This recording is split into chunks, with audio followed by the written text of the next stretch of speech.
और ये अपने दामाद को ही अपना शत्रु मानते हैं संत भैया। जैसे बड़ा पोस्ट मिला दक्ष को, अभिमान हो गया।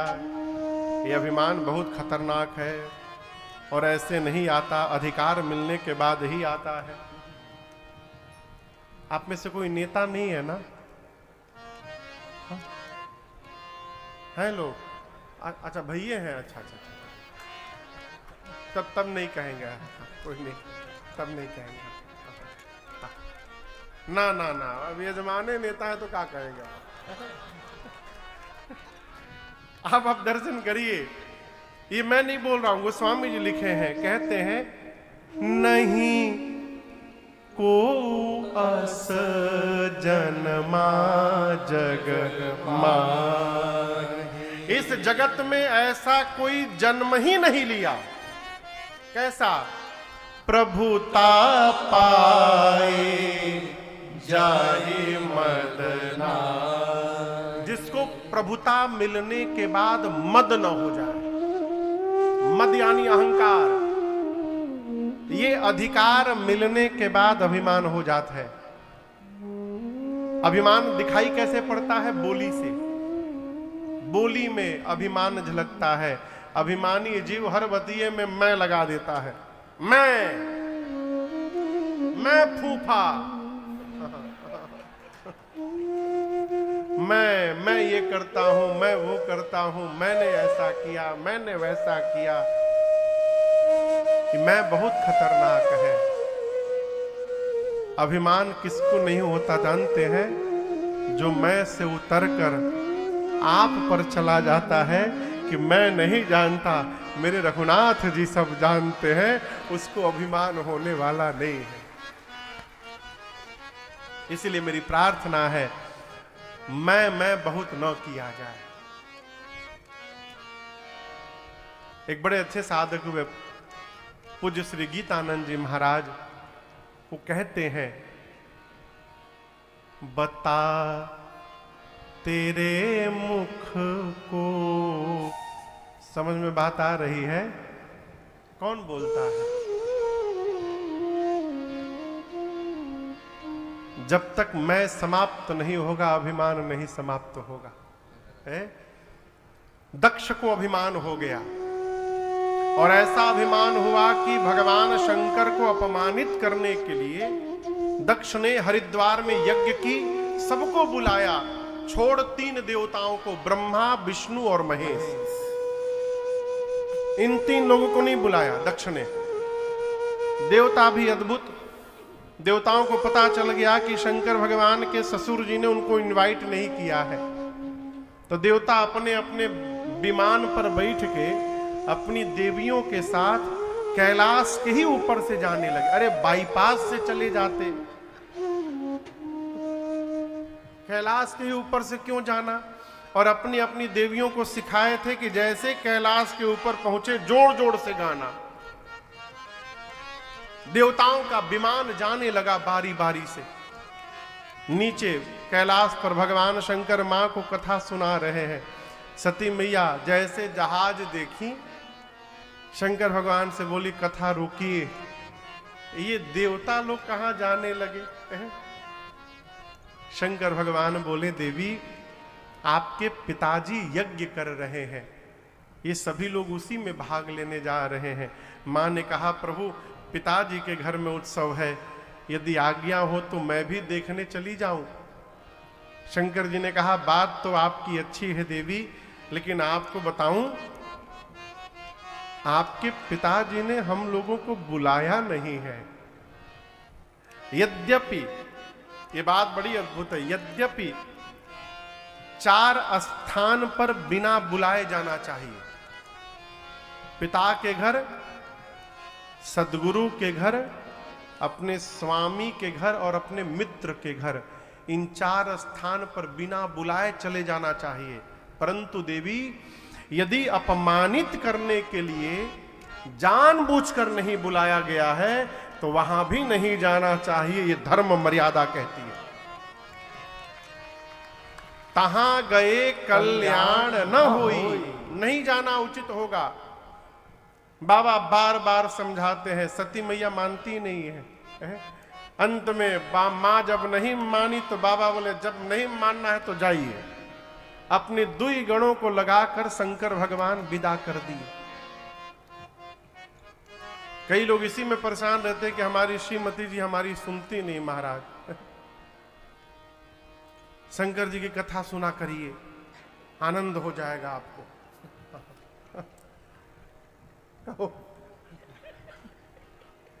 बाबा कहे ठीक है जाइए जाइए।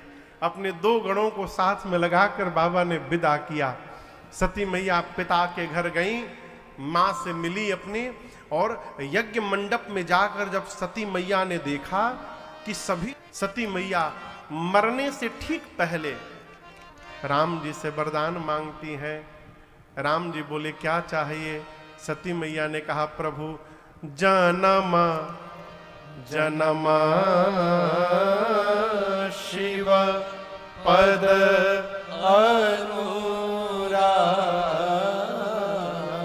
प्रभु अगले जन्म में भी मैं बाबा के ही चरणों की दासी बनूं, मुझे यही वरदान चाहिए है। राम जी ने कहा आपने सीधे शंकर जी से क्यों नहीं मांगा? आप हमसे क्यों मांग रही हैं? शंकर जी से सीधे मांग लेती। मां ने कहा प्रभु वो मुझे देंगे नहीं, क्योंकि वो मेरा त्याग कर चुके हैं, मुझे स्वीकार नहीं करेंगे।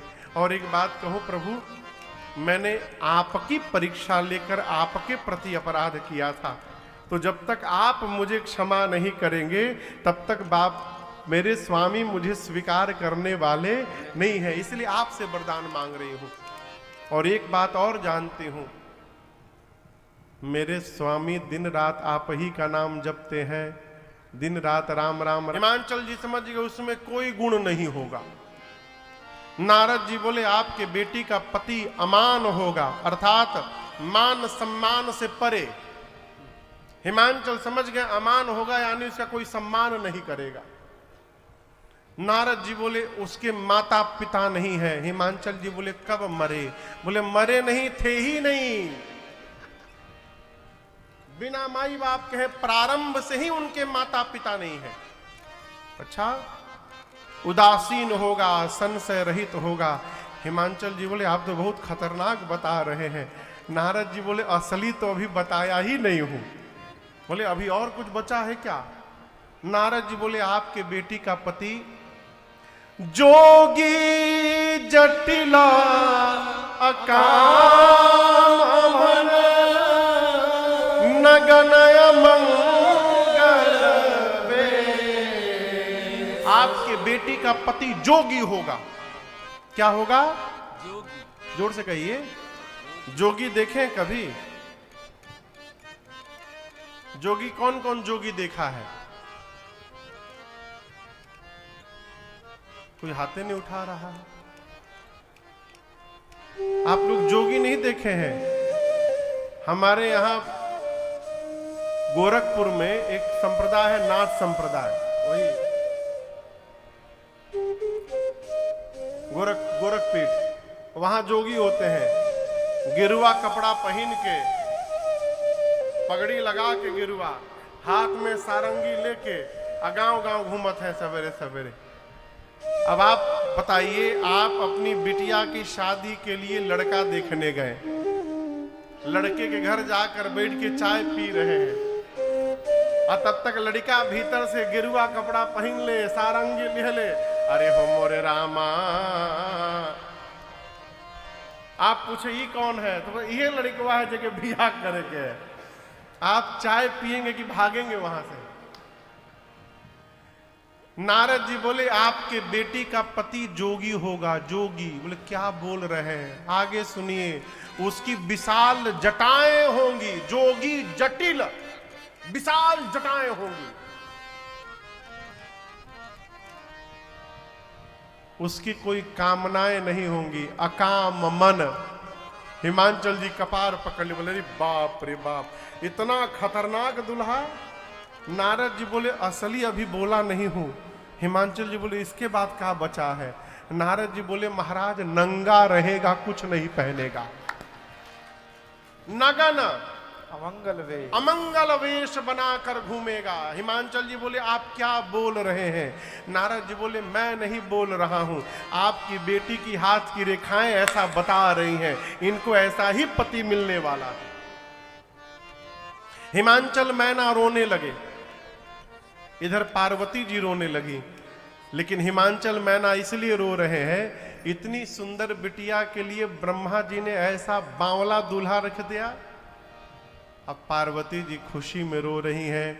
नारद जी जो जो लक्षण बता रहे हैं ये सब हमरे भोले भंडारी में है। लग रहा है राम जी से जो वरदान मांगा था वो मुझे प्राप्त हो गया है, मैं बाबा के ही चरणों की दासी बनूंगी। मां गदगद।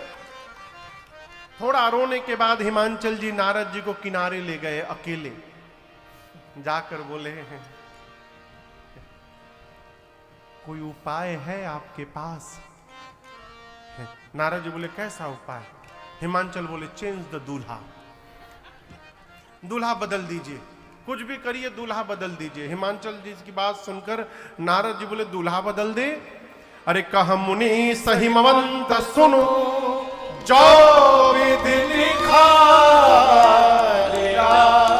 देवतनुज नर नाग मुनि को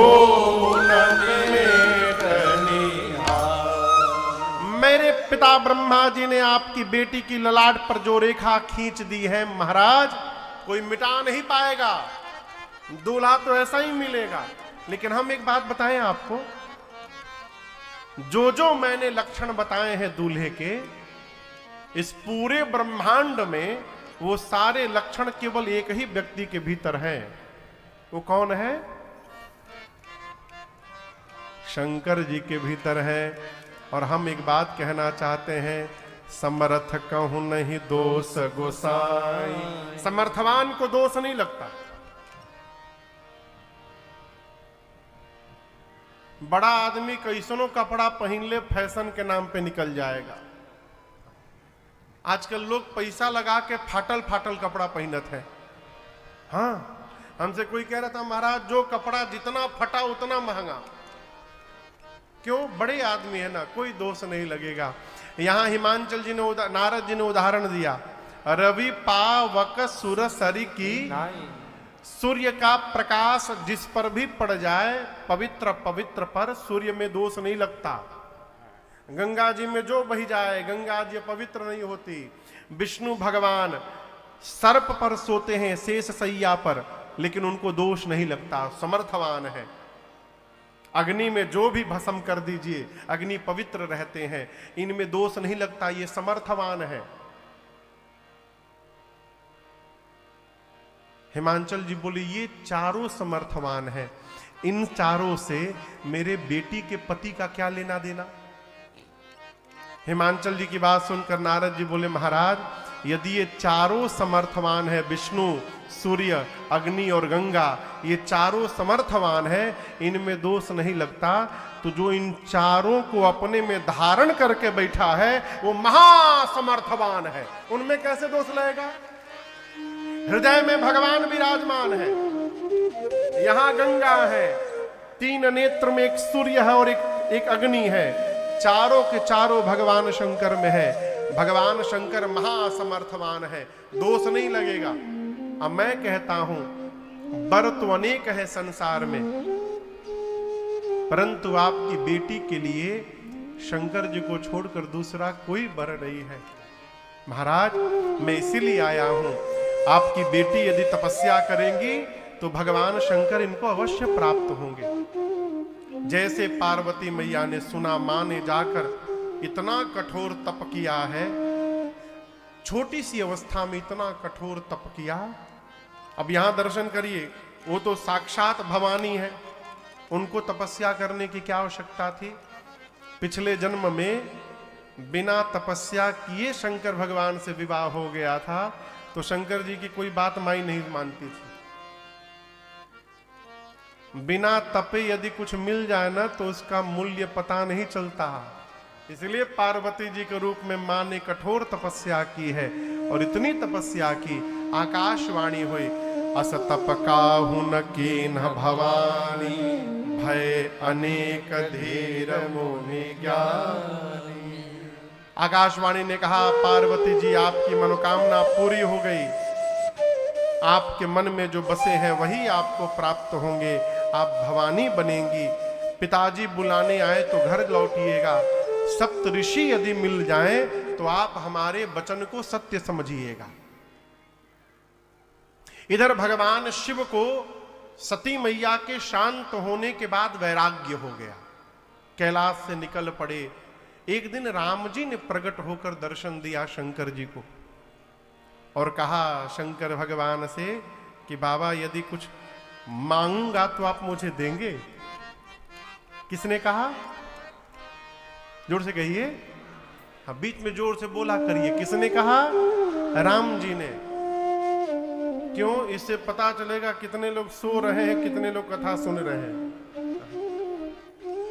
किसने कहा? राम जी ने कहा कि बाबा यदि मैं कुछ मांगूंगा तो आप देंगे। शंकर जी ने कहा जो आज्ञा करिए प्रभु। राम जी ने कहा जाय विवाहु शैलज ही यह मोहि मांगे। अब यहां दर्शन करिए, पार्वती मैया के लिए राम जी मांगने को तैयार हो गए। राम जी मांगते नहीं है, राम जी देते हैं। राम जी ने केवल 2 जगह मांगा है, एक आज मांगा है और एक केवट भैया से नाव मांगेंगे राम जी। क्यों मांगे? ये प्रसंग कहता है मरते समय पार्वती जी ने केवल राम जी पर भरोसा किया। राम जी कहना चाहते हैं कि जो मनुष्य केवल मेरे भरोसे हो जाए उसके लिए यदि मुझे कहीं हाथ भी फैलाना पड़े तो मैं पीछे हटने वाला नहीं हूं, मैं मांगने को भी तैयार हो जाऊंगा। तो राम जी ने किया यहां पर है? राम जी बोले जाकर आप पार्वती जी से विवाह करिए। शंकर जी बोले प्रभु आप जो कही रहे हैं उचित नहीं है। अच्छा आप बताइए 10वीं की परीक्षा पास करने के बाद किस कक्षा में दाखिला होगा? 11वीं में। 11वीं के बाद 12वीं में। 12वीं में जाने के बाद कोई फिर से 10वीं की परीक्षा देने आएगा? कहिए नहीं आएगा। शंकर जी बोले प्रभु मैं पहले गृहस्थ था, गृहस्थ से अब विरक्त बन गया हूं। विरक्ति में आने के बाद फिर से आप गृहस्थी में भेजना चाह रहे हैं, ये उचित नहीं है। लेकिन नाथ आप मेरे स्वामी हैं और माता पिता गुरु और स्वामी के वचन पर विचार नहीं करना चाहिए, उसका पालन करना चाहिए। इसलिए हे प्रभु आज्ञा सिर पर नाथ तुम्हारे। शंकर भगवान बोले राम जी से आपने जो कहा प्रभु आपकी आज्ञा सिरोधारी है, सिर पर। राम जी बोले सिर पर न धारण करिए, हृदय में धारण करिए। बाबा बोले क्यों? राम जी बोले गंगा जी बही रही है, कहीं सिर पर धारण करिए, मेरी आज्ञा भी बही जाए गंगा जी के साथ, इसलिए हृदय में धारण करिए। बोल के राम जी अंतर ध्यान हुए। शंकर भगवान मन में सोचे पार्वती जी ने पिछले जन्म में मेरे राम जी की परीक्षा ली थी, अब इस जन्म में जब तक मैं उनकी परीक्षा नहीं लूंगा तब तक मैं विवाह करने वाला नहीं हूं। बाबा ने सप्तऋषियों को बुला करके भेजा है परीक्षण करने के लिए। सप्तऋषि गए, जाकर इतनी निंदा किए शंकर भगवान की। बोले आप नारद जी की बात मान करके घर बसाने चली है? आपको पता है पार्वती जी नारद जी की बात जिसने जिसने मानी उसका घर उजड़ गया। अच्छा आप बताओ आप में से किसने नारद जी को बैठे हुए देखा है कभी? हाथ उठाइए। नारद जी को बैठे हुए आज तक कितने लोगों ने देखा है? सही में तो कहां देखेंगे, टीवी वो भी सीरियल में कहीं देखा है बैठे हुए? क्या करते हुए देखा है? घूमते हुए। वो केवल बजाते हुए घूमते, कभी इनके घर कभी उनके घर। क्यों? पांव नहीं दुखता उनका?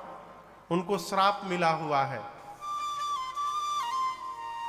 यही दक्ष सती जी के पिताजी सृष्टि का विस्तार करते थे, पुत्रों को जन्म देते थे। हमारे पुत्र भी आगे चलकर बच्चों को जन्म देंगे तो सृष्टि का विस्तार होगा। नारद जी जाते थे, दक्ष के बच्चों को ऐसा प्रवचन सुनाते थे, सारे बच्चे विरक्त होकर महात्मा बन जाते थे। दक्ष जी फिर बच्चों को जन्म देते थे, फिर नारद जी बजाते पहुंच जाते थे, नारायण नारायण, ऐसा प्रवचन देते थे कि सारे बच्चे विरक्त बन जाते थे। दक्ष को आया एक दिन गुस्सा, बोली यही आके प्रवचन देके सबको साधु बना रहे हैं। श्राप दे दिए कि एक स्थान पर एक घड़ी से अधिक आप टिकबे नहीं करेंगे, जाइए घूमते रहिए, न लंबा रुकिएगा न लंबा प्रवचन दीजिएगा। नारद जी घूमते रहते हैं। मुनियों ने कहा कि जिसने जिसने नारद जी की बात मानी, पार्वती जी उसका घर बसा नहीं उजड़ गया, और आप नारद जी की बात मान के घर बसाने चली हैं। आपकी बुद्धि आपके पिताजी जैसी हो गई है, जड़। आप शंकर भगवान को जानती हैं, भीख मांग के खाते हैं। भीख मांगी भव खाए, जो स्वयं भिक्षा मांग के खाता है वो आपका पेट क्या भरेगा? गुरु जी के वाक्य का त्याग करने वाली नहीं हो। इतनी निष्ठा का जब दर्शन किया मुनियों ने, जय जयकार की है। जाकर शंकर भगवान को बताया, बाबा सुने, इतने आनंद में आए कि भगवान शंकर फिर समाधि में चले गए।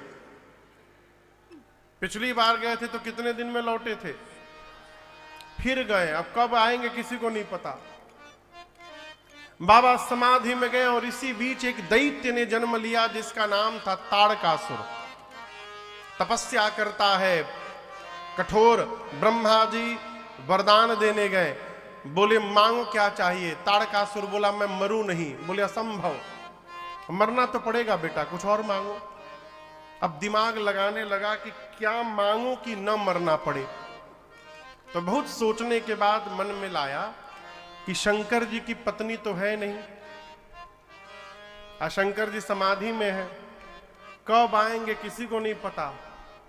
आ भी गए तो पत्नी है नहीं, बेटा कैसे होगा? तो वरदान मांगा कि शंकर जी के तेज से जो संतान जन्म ले उसी के हाथों मेरी मृत्यु हो। ब्रह्मा जी बोले तथास्तु, ऐसा ही होगा। अब वो सोचा मैं तो अमर हो गया, लगा देवताओं को त्रास देने। इंद्र भगे देवताओं को लेकर ब्रह्मा जी के पास, बोले कौन सा वरदान दे दिया, मर ही नहीं रहा है। ब्रह्मा जी बोले ऐसा ऐसा वरदान लिया है। इंद्र बोले फिर तो मर भया ये। ब्रह्मा जी बोले जरूर मरेगा। देखिए आप लोग घबराइए मत, कन्या तैयार है विवाह के लिए, आप लोग केवल दूल्हे को तैयार कर दीजिए। इंद्र बोले कि ताड़कासुर तो बाद में मारेगा, जो उनको समाधि से जगाने जाएगा वो पहले मार डालेंगे उसको। ब्रह्मा जी बोले आप लोग न जाइए, कामदेव को विदा करिए। कामदेव का आवाहन हुआ, इंद्र ने पूरी बात बताई। कामदेव समझ गए शिव विरोध का अर्थ है मृत्यु को निमंत्रण देना, परंतु यदि देव कार्य में प्राण भी चला जाए कोई बात नहीं, संत उस जीव की सतत प्रशंसा करते हैं जो देव कार्य में प्राण की आहुति दे डालता है। ऐसा सोचकर कामदेव चले कैलाश। ब्रह्मलोक से कैलाश आने में 48 मिनट लगा कामदेव को। कितना लगा? 2 दंड। और इस 48 मिनट में गोस्वामी जी कहते हैं पूरी सृष्टि काम के वशीभूत हो गई। धरी न काहू धीर सब कर मन मन सिज हरे, जे राखे रघुबीर ते उबरे ते ही काल महू। पूरी सृष्टि काम के वशीभूत हो गई। कैलाश पर गए, कामदेव ने देखा भगवान शंकर पर उनका कोई प्रभाव नहीं पड़ा। अपनी मृत्यु को निश्चित जानकर क्रोध में आ गए।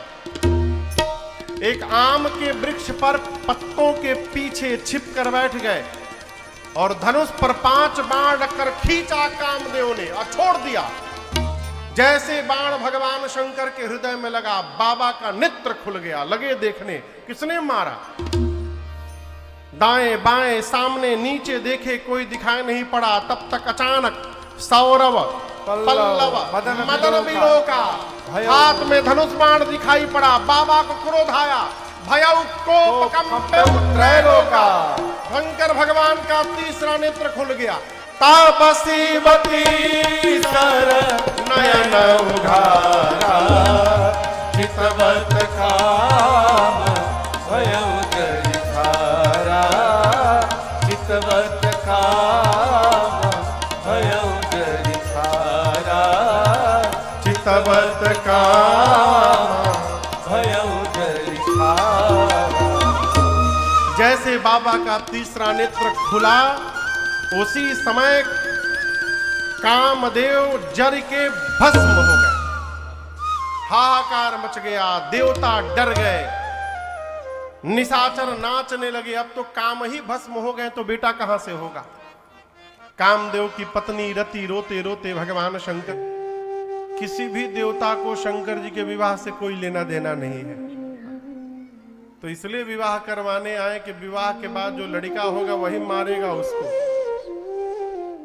ये बात शंकर जी भी ठीक से जानते हैं। ब्रह्मा जी बोले आपने तो राम जी को वचन दिया था। शंकर जी बोले हम तैयार हैं, रचना बनाइए। देवता जय जयकार किए। सप्तऋषि गए हिमांचल जी के यहाँ, वहां से विवाह का मुहूर्त लेकर आए।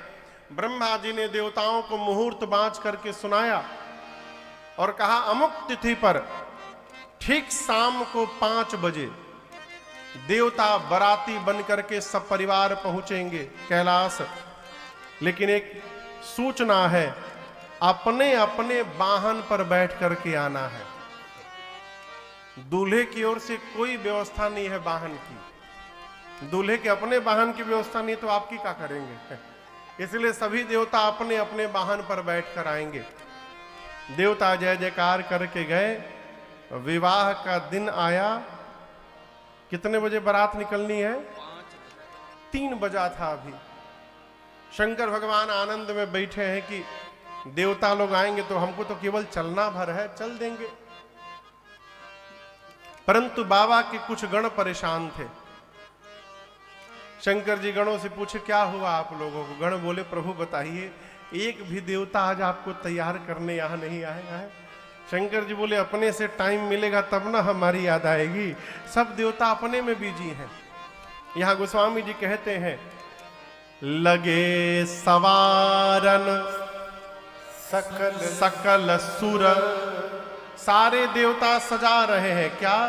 वाहन विविध विमान, हो ही सगुन मंगल सुभद करही अपचरा। देवताओं के लोक में अप्सराएं नृत्य कर रही हैं। अच्छा आप बताओ, देवता बराती है ना, कहिए आपके घर में यदि 10 जगह से 10 दिन लगातार 10 जगह से विवाह का निमंत्रण आवे बराती बनने के लिए, तो क्या 10 दिन आप अपने घर में बैंड बाजा बजवाएंगे? कहिए बाजा किसके घर में बजता है? या तो लड़की के घर में, नहीं तो लड़के के घर में। लेकिन भगवान शंकर का विवाह ब्रह्मांड का एकमात्र ऐसा विवाह है जहां संगीत का कार्यक्रम बरातियों के घर में चल रहा है। देवताओं के यहां अप्सराएं नृत्य कर रही हैं, वाद्य बज रहे हैं। सभी देवता अपने अपने वाहन को सजाने में बिजी हैं। इंद्र सफेद रंग के हाथी पे चलते हैं ऐरावत पर। किस पे चलते हैं? सफेद रंग का हाथी उनका, उसको और चमकाने में इंद्र लगे हुए हैं। बगले में यमराज अपन करिया भैंसा लेके खड़े हो गए। बोले इंद्र का वाहन व्हाइट, मेरा वाहन ब्लैक। वो भैंसे को रगड़ने लगे यमराज। इंद्र बोले कितनों रगड़ोगे, ये गोरा होने वाला नहीं है, गोरा तो हमारे वाहन रहेगा है?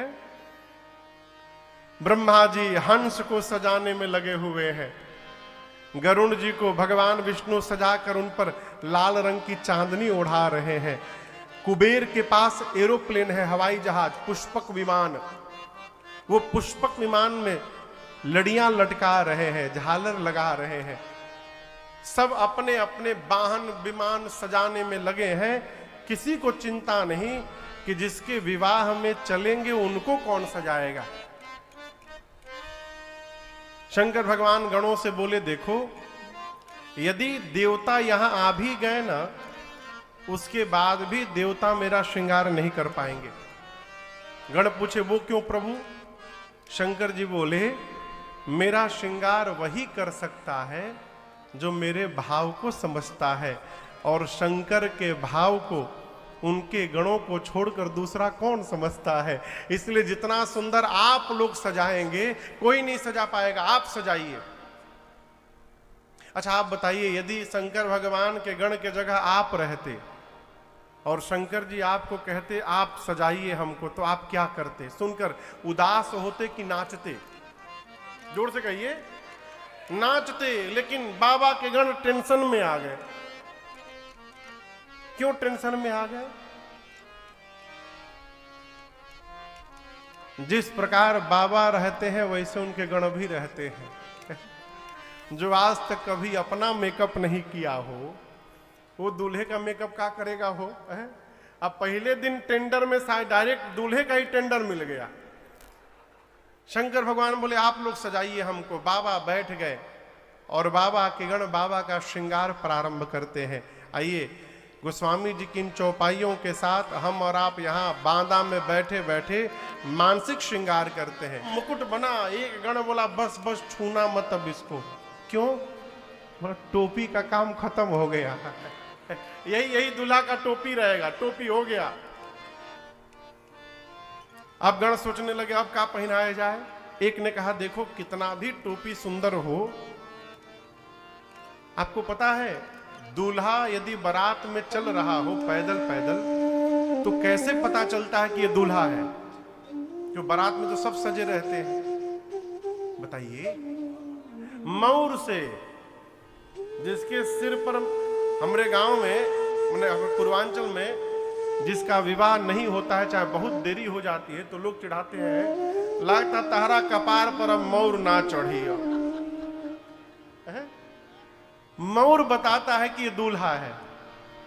गणों ने कहा, कितना भी सुंदर टोपी क्यों ना हो जाए, जब तक बाबा मौर नहीं लगाएंगे तब तक दूल्हा कैसे बनेंगे? शंकर जी पूछे, ये मौर क्या होता है? बोले, कुछ नहीं प्रभु, आप टेंशन में न रहिए। यहां ऐसे उठा रहता है और यहां सामने सामने ऐसे ऐसे झूलता रहता है, बस। शंकर जी बोले, विवाह के बाद उस मौर का क्या होता है? बोले, गंगा जी में विसर्जन।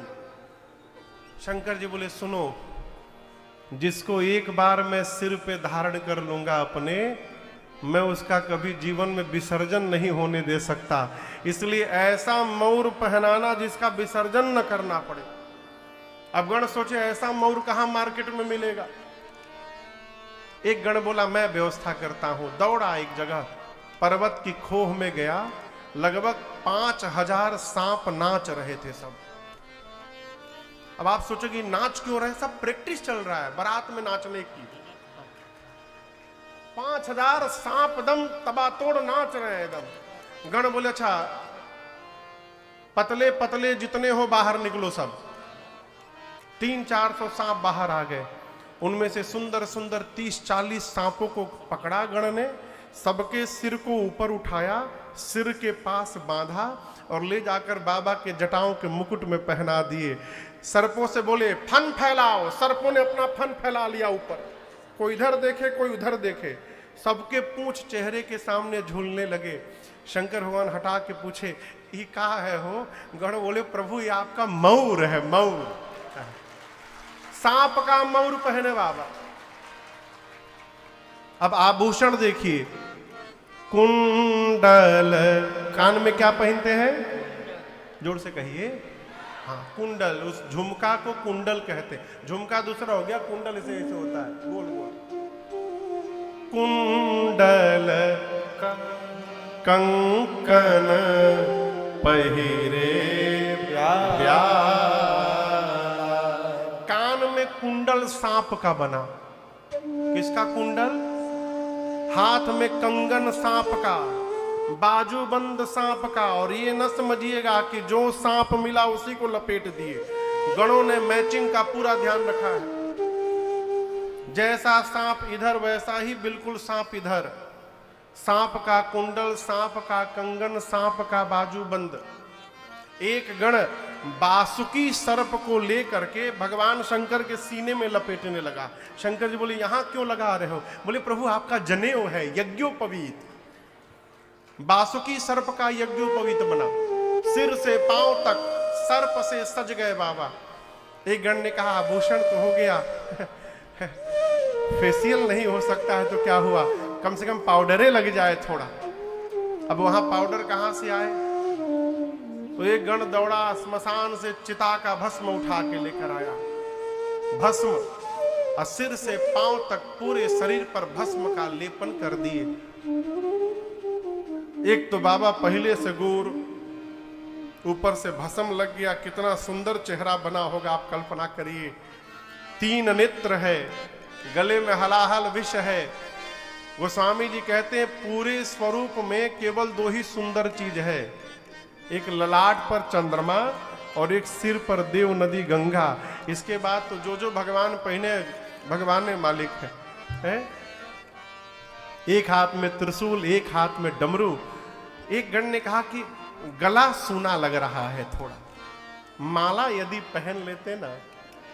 एक गण बोला हम क्या बताएं, माला हम तो ला सकते हैं लेकिन यहां से वहां जाते जाते मुरझा जाएगा माला। अब दूल्हा मुरझा हुआ माला पहने तो अच्छा नहीं लगेगा ना। एक गण शंकर भगवान से बोले प्रभु हम एक स्पेशल माला जानते हैं बनाना, उसकी लाइफ टाइम गारंटी है मेरी, वो कभी मुरझाएगा ही नहीं। बाबा बोले वही ले आओ। मालूम है क्या किया? गया श्मशान में, वहां से 50 खोपड़ी लेकर आया, नरमुंड खोपड़ी लेके आया। एक लंबे पतले सांप में सभी खोपड़ियों को डाला और सांप का सिर पूंछ बांध के बाबा के गले में पहना दिया। बोला प्रभु इस माला की लाइफ टाइम गारंटी, जब देखिएगा हंसता हुआ नूरानी चेहरा दिखाई पड़ेगा आपको, मुरझाएगा ही नहीं। गले में खोपड़ी की माला पहन लिए बाबा, हाथ में त्रिशूल डमरू लेकर शंकर भगवान बोले हो गया। गण बोले पूरा हो गया। जैसे बाबा खड़े भय, गण एक दूसरे का मुंह देखने लगे। बाबा बोले क्या हुआ? गण बोले प्रभु आज आप कुछ पहने नहीं हैं। शंकर जी बोले हम कब पहनते हैं, हम तो ऐसे ही रहते हैं, ऐसे ही चलेंगे। गण बोले ना प्रभु ना, यदि इस तरह आप चले गए तो सब भाग जाएंगे वहां से, दूसरे के नगर में जाना है, हंसी हो जाएगी। शंकर भगवान बोले तब? गण बोले कि हम कुछ उपाय करते हैं। तब तक देखे बाबा जिस बाघंबर पर बैठे थे वो बाघंबर नीचे पड़ा था। गण उठाया बाघंबर और बाबा के कमर में लपेट दिया। लपेट के जैसे गण आया तब तक बाघंबर वहीं खुल के गिर गया। अब वो बार बार लगावे, बार बार गिर जाए, उसमें कोई बटन तो था नहीं। एक गण बोला इसे नहीं टिकेगा, रुको मैं कुछ उपाय करता हूं। क्या किया जाए, क्या किया जाए? तब तक एक सांप दिखाई पड़ा, बहुत तेजी से नाच रहा था वो। गण जाकर चुपचाप